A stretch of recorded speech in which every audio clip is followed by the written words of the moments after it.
लैलेंटॉप इस समय फिर से मणिपुर में है। मैं और मेरे साथी विजय, हम लोग कुछ और अनअर्थ स्टोरी, अनहिडन तो करने से होगा, हिडन स्टोरीज़ और अनअर्थ स्टोरीज़ को खंगालने, देखने, जांचने, बाँचने की कोशिश कर रहे हैं। ये रात के 8:45 इस समय हम लोग कांगपोकपी में ये इंटरव्यू कर रहे हैं, जहाँ पे अमित शाह एक बार आके जा चुके हैं। जहाँ का टाउन एरिया तो अभी भी शांत है, लेकिन आउटस्कर्ट्स में अभी भी हिंसा की खबरें आ रही हैं। इम्फाल से थोड़ी दूर का इलाका है, पहाड़ियों का इलाका है। अगर मणिपुर के स्थानीय व्याकरण में बात करें तो ये कुकी बहुल समुदाय है, उनका इलाका है। इम्फाल और घाटी के जो दूसरे इलाके हैं वो मैतेई समुदाय के इलाके हैं। और हमारे साथ हैं एरन, और हम उनसे बातचीत करेंगे और हम उनसे क्यों बातचीत करेंगे इन सब के भी जवाब मांगेंगे उनसे। Aaron, thank you for talking to us. और द थिंग इज़ कि this video is not just for the people from Manipur. Many of the people from the different sides of the country will be watching this. Okay. So I want to make them understand कि उनको पता चले कि मैं आपसे बात क्यों कर रहा हूँ। ठीक है। So how would you like to introduce to our viewers? हमारे दर्शकों को आप अपना परिचय कैसे देना चाहेंगे? Okay. How would I like to introduce to your viewers? See, we are actually engaged with the government of India for the last more than 7 years in a political dialogue to settle the Kuki political issue. We are SO groups. There are two SO groups at the moment in Manipur, wow. KNF and UPF. So full forms of SO? Suspension of Operations Agreement with the government. So that has been ongoing in Manipur with the Kuki armed groups since 2008. I'm the spokesperson of one of the umbrella organizations, the United People's Front. So if you ask me how would I like to introduce, I would say I am just not a social worker. I am a national worker for the so-called Kuki Jo people who are suffering at the moment in Manipur. So Aaron, I'll call you Aaron, is that fine? No problem. Okay. So just to make it very clear to your readers, so आप एक umbrella organisation जिसके अंदर बहुत सारे groups आते हैं, armed groups हैं, उनके जो सस्पेंशन ऑफ ऑपरेशंस में हैं मणिपुर गवर्नमेंट और इंडियन गवर्नमेंट के साथ, आप उसके स्पोक्स पर्सन हैं। और अगर मैं अपनी बात को और थोड़ा सा आसान तरीके से कहूँ, ठीक है, जो लोग समझते हैं जैसे, ठीक है, जैसे जेब कतरे को लोग भी चोर समझते हैं और घर से सामान चुराने वाले को भी चोर समझते हैं, किताब लिखने वाले को भी लेखक समझते हैं और एक लाइन का लेख लिखने वाले को लेखक समझते हैं। तो क्या आप लोगों को जो बार बार खबरों में मिलिटेंट कहा जाता है उससे आप एग्री करते हैं? इस बात से आप एग्री करते हैं कि नहीं करते हैं? हम बिल्कुल एग्री नहीं करता, क्योंकि हर स्टेट में सारे स्टेट का बैकग्राउंड हिस्ट्री है। हमारा मणिपुर में हिल एंड वैली डिवाइड है। हिल एंड वैली डिवाइड में हमारा हिल का नागा और कुकी का डोमिनेंट एरिया है। हम ये एंसेस्ट्रल लैंड्स ऑफ कुकीज़, जो एंड नागा हम बोलता है, और वैली में आता है मणिपुरी का। तो इसमें अभी मणिपुर इंडिया का अंदर जब स्टेटहुड मर्जर एग्रीमेंट के बाद जो इंडियन कॉन्स्टिट्यूशन में जो मणिपुर के लिए जो कॉन्स्टिट्यूशन ने दिया है, ये 90% in the interest of the Meitei communities हुआ था merger agreement.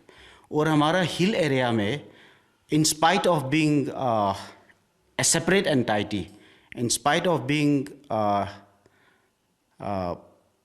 not heard for the last 70 years, our issues, our interests has not been heard for the last so many years after independence.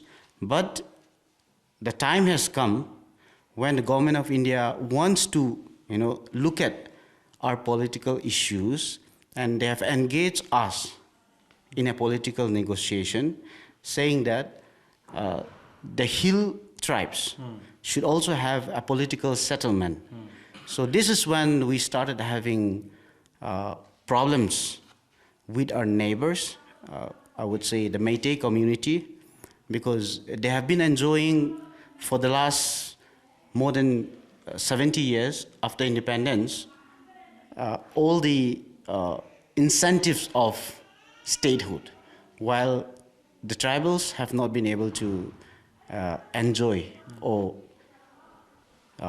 gain developments, gain benefits from India's independence.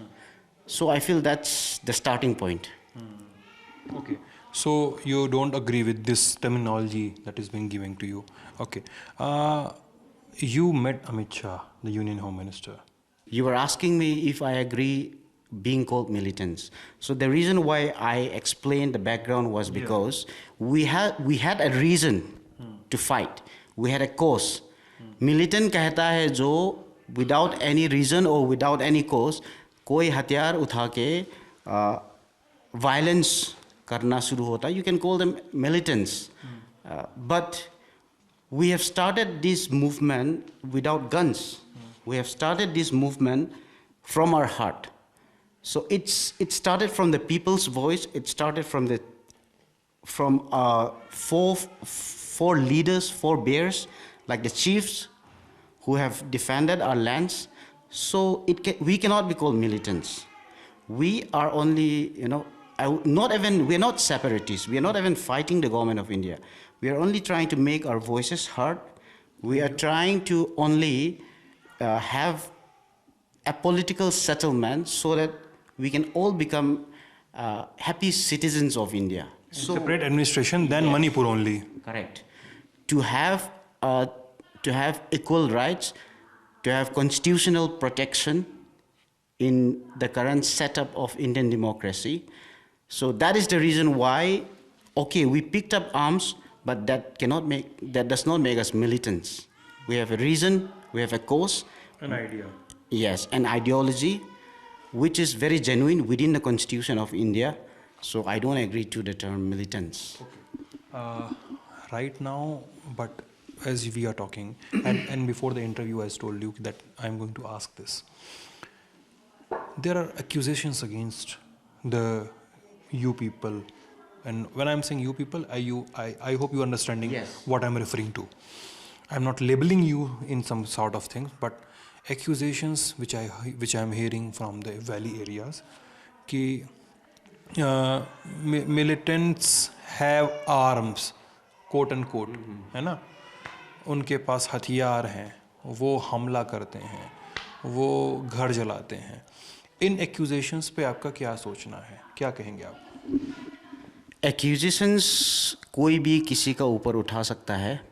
They might have their own reasons, but again, when you say militants, Kuki militants, they would rather say the Kuki revolutionary groups or the Kuki armed groups.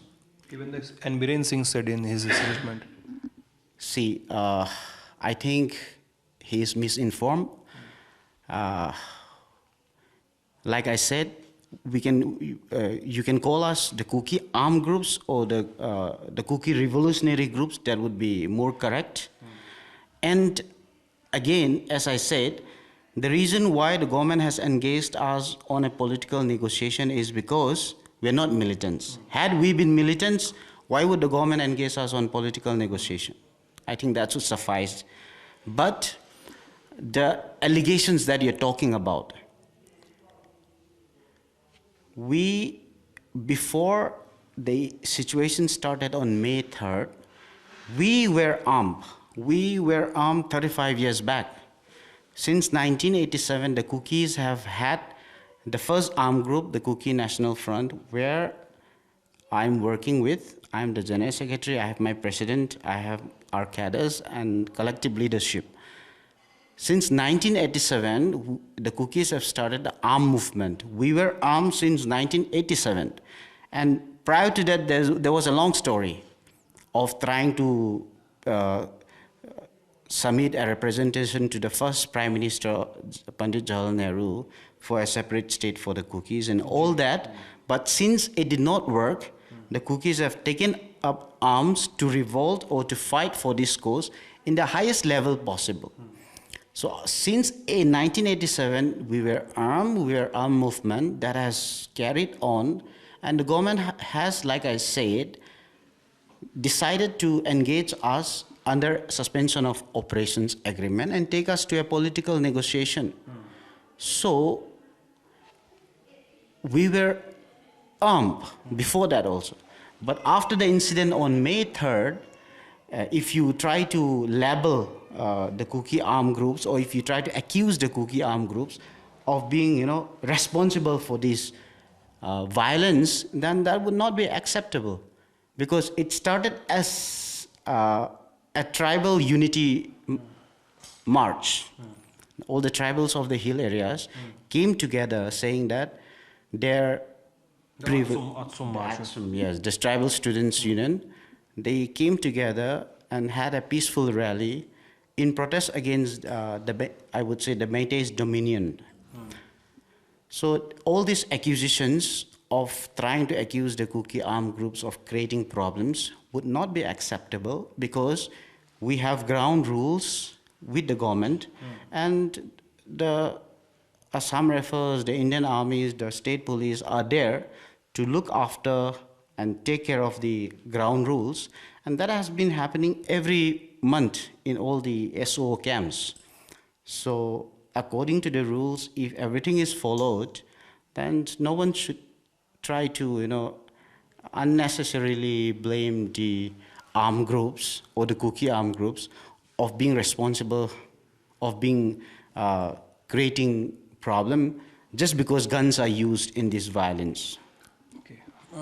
Now we are talking about a few things. So now my question should be more focused and more pointed. From a person like me who has come from Delhi, I have been seeing violence and guns from the both sides. I'm not denying that. And I have my fair share of reporting from Manipur. I'm not comparing myself to anyone here, but what I have been reporting from here. So I have seen many things here. People fighting on the front lines. What we call this the front line, but is the part of the Indian land. Yes. So people are fighting on the Indian land on made up borders, which is called front line. Okay. People are fighting on front line. I was in Kakching, and we were hearing automatic fires. We were hearing mortars. We were hearing shots. We saw the weapon.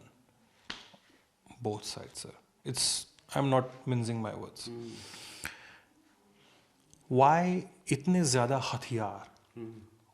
How and why did they arrive in Manipur? Be it belong to Kuki community, be it belong to Meitei community. इतने हथियार क्यों आए sir? कहाँ से आए? See, Lallantop, you might have understood by now that the situation is very unexpected. Yes. And I don't think this has ever happened in any part of India. And unwanted as well. Yes, very unwanted. And I sincerely believe this has never happened in any other state in India. Because we have seen, though not reported in the media, that the state forces, the commandos, in Manipur we have the chief minister, Métis chief minister, we have his cabinets, mostly the Métis, and then we have the security forces. So I would say many of the security forces, 70%, 65 to 70% would be Métis. Then in this situation, when the Métis are engaged in a communal violence with the Kukis, they have taken everything in their hands. They have used all the state forces, whether we call it the Manipur police, or whether we call it the commandos, or whether we call it the IRBs, which are under the state authority. They have all used the state forces and the state arms and ammunitions against the Kukis. This is open. This is an open secret. Video footage, they cannot hide anymore. We have had video footages where the commandos have come to attack the Kuki villages. They are engaged in firing on the innocent public.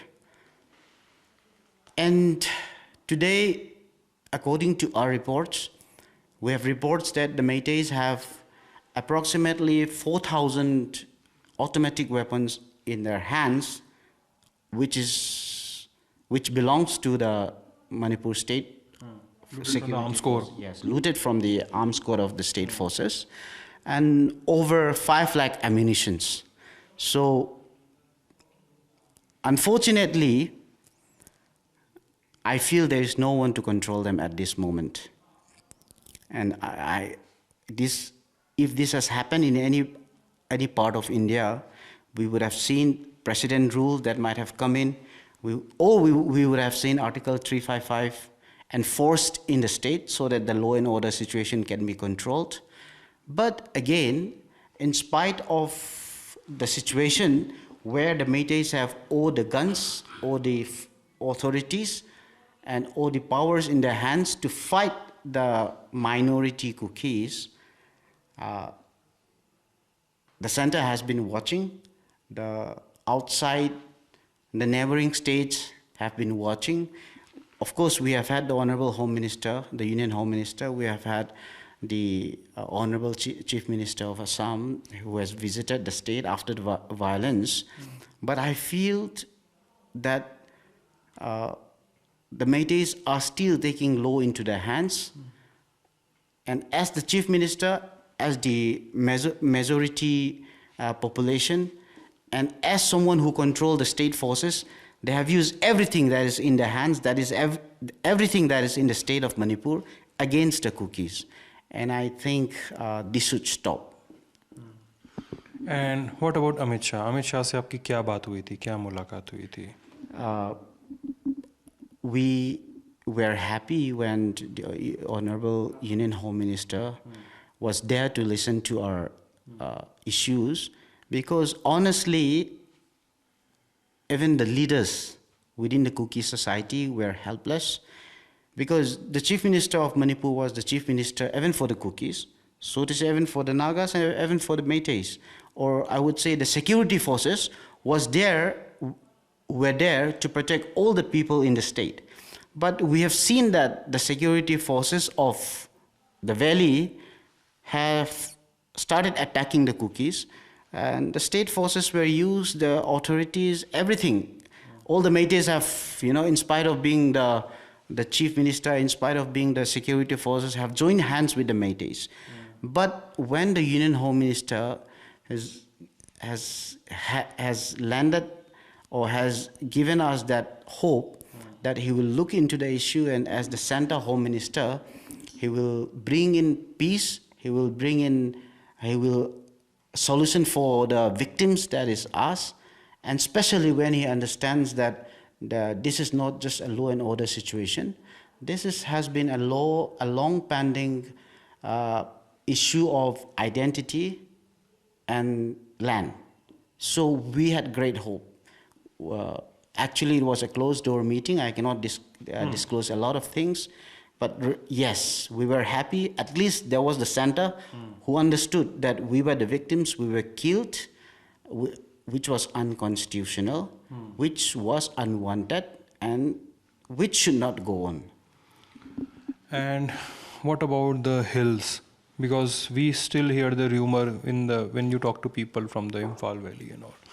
We still hear the rumors that in the hills there are still UG groups are active, and the situation can escalate any point of time.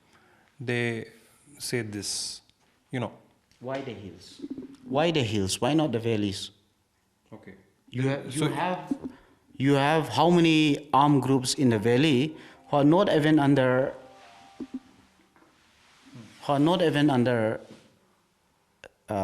ceasefire or suspension of operations? Those groups, could you name them? We have the PLA, we have the UNLF, we have the KYKL, a lot of them. They are actually separatist group. They are actually fighting for sovereignty.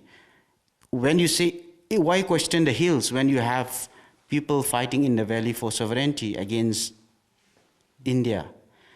In the hills, yes, there are armed groups, but they're just fighting within the Constitution of India for constitutional protection. I'm not saying all the armed groups are right, but we should look at it from the perspective of Manipur as a state, not the valley or the hill. अपनी तरफ से कुछ कहना चाहेंगे आप? हम ये कहना है कि इंडिया में जो सॉल्यूशन करना है, सरकार भी मानता है कि कॉन्स्टिट्यूशन ऑफ इंडिया के अंदर जो हो सकता है सरकार करेगा. कोई सॉवरेनिटी डिमांड करेगा, कोई कॉन्स्टिट्यूशन का बाहर में डिमांड करेगा, तो इंडिया के not, the government of India के not engage them into a negotiation or try to understand their situation. But that is happening with the valley armed groups. They're based in foreign lands. They have a demand which is outside the constitution of India. They want sovereignty. But if we look at the cookies, I think it's fair because our issues have not been discussed. Even after being a part of India, we feel that we still have issues of land ownership, we still have issues of identity, and to be equal citizens with the other citizens in the rest of India, I think this has to be, once and for all resolved. That is why the cookies feel that taking up arms and starting an armed movement would help them resolve the cookie political issue. And hopefully this should be resolved. We are moving in a positive direction. Okay, last question was, it could be the last question, now the last question it is. People are saying, and even a part of media is reporting it, that most of the news, what I can analyze, is from the valley only. Okay, but when I hear that in the hills, there's still violence going on. Is this reality? Yes, I would say violence is going on in the hills because in your visit in Manipur, maybe in the last 2 or 3 days, have you ever had an incident where a village in the valley is attacked? Why we have violence in the hills? Because they have come from the valley to attack the village in the hills. So that is the reason why you're saying there is violence in the hills. Because we don't attack ourselves. One Kuki village does not go to another Kuki village to attack. If someone have not come from the valley to attack us, there won't be violence. We are only trying to stay defensive. And I'm 100% sure that none of the Kukis, would go out trying to attack, because we know that we are lesser in numbers. They're heavily armed. We know the number of arms they have in their hands at the moment. We are no comparison to them. But like I said, in spite of being under SOO, in spite of being unarmed, in spite of village volunteers holding their licensed guns to defend the villages from getting burned, from getting the family members killed by attacks of the Meitei, I would say, we call it the Meitei, Lipun and Arambai Tingol, and now I say the security forces of the state also. Not central forces. Not the center forces. I appreciate the role of the center forces there because with the limitations they have in their hands, they are doing the maximum they can to protect the victims. That I can understand. They are not being biased. I see, had the center forces not been here in Manipur till now, I think they would have swept the whole of the entire Kuki areas. But again, coming back to our point, you're saying that violence in the hills. I'm saying violence in the hills because someone has come to attack villages in the hills. The Meiteis, if they don't attack the Kuki villages, there won't be violence in the hills. Right now, as we are talking, a village in this very district, Khamenlok, has been under attack since yesterday, and we've got reports that in spite of coming in huge numbers, in hundreds, maybe 600s to 900s, the Meiteis have come to attack one Kuki village, but many of them have died. That's what we've got to know. But again, this evening, they have come again to attack, and the village is under heavy attack at the moment. And when the media reports, they would say violence in the hills. Why? Because they have come to attack the Kuki villages. That's why the violence is happening as per you. Yes. Okay. Thank you so much, Aaron, for talking to us. Thank you so much for taking us so much of time. Lalan पे हम इस पूरी बातचीत पे जो reporting है, इस पूरे मसले पे जो रिपोर्टिंग है, वो हमारी जारी रहेगी.